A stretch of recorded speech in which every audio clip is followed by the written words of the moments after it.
వచ్చే సంవత్సరం నుంచి ఈ ఏటీసీలలో జాయిన్ అయిన ప్రతి విద్యార్థికి ప్రతి నెల 2000 రూపాయల స్కాలర్షిప్ అందించడం ద్వారా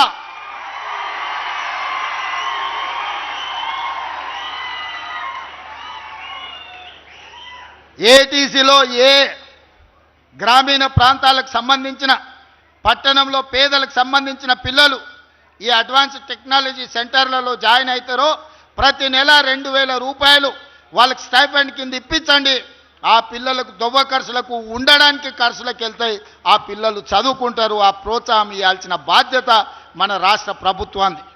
ఎక్కడెక్కడో ఖర్చు పెడుతున్నాం, కానీ ఇది భవిష్యత్తు పెట్టుబడి.